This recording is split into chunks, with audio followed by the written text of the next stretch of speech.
people turned to stare. I scowled. How many complimentary shots would it take to forget why we were here tonight? I was determined to find out. By the second shot, I'd managed to secure a coveted spot at the counter, and by the third, I watched as the employees swapped shifts to finish out the night, the old bartender tapping in a younger guy with a manicured mustache and really tight pants.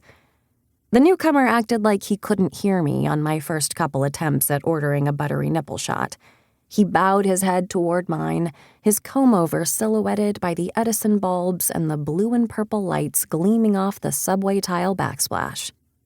I leaned closer to speak into his ear, and now he was getting an eyeful of my boobs.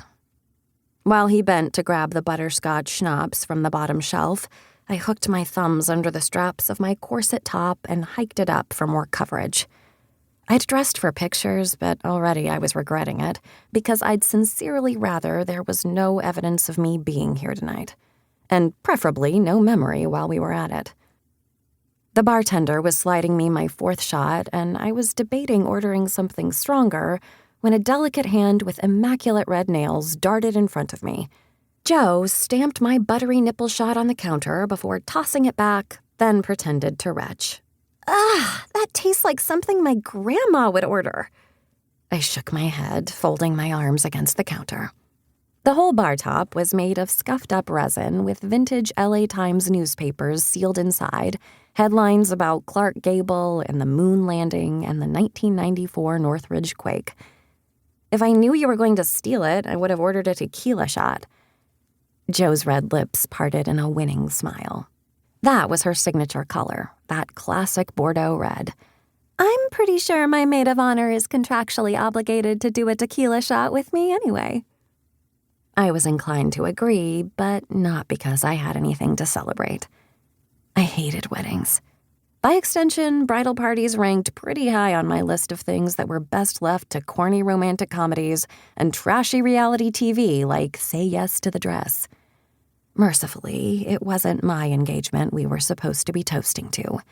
But it was my best friend's engagement, and she'd asked me to be the maid of honor, which meant I was pretty central to any and all wedding activities, including tonight's little announcement. I couldn't have been persuaded to grin and bear it for anyone else, but Joe was a special case.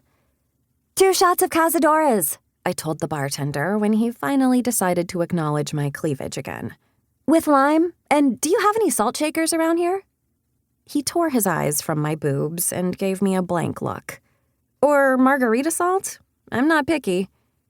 "What does this look like, a sorority party?" He deadpanned. "I'm gonna be honest here, not really in the mood to be negged by a guy with Buddy Holly glasses and a handlebar mustache." "Real original. Haven't heard that one before." Either the flashing blue and purple lights were causing me to hallucinate, or there were cartoon mustaches printed all over his shirt, a short-sleeved button-down that, up to this point, I had assumed was covered in black blobs and that maybe he was channeling his inner Cruella de Vil. But no, those were definitely mustaches, and they definitely looked like the one that was already on his face. "Can you actually remember the last time you listened to music that wasn't Tame Impala?"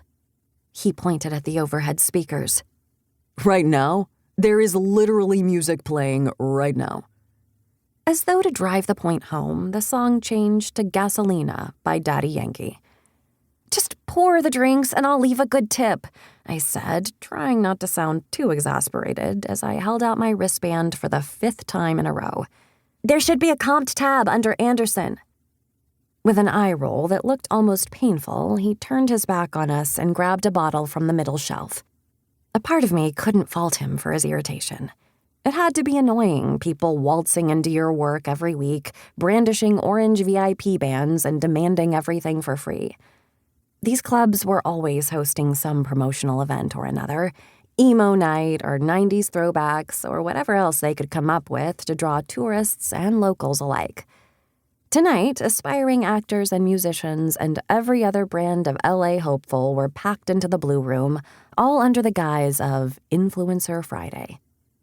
But whatever the bartender's distaste for influencers, I wanted to get drunk. I would have happily paid for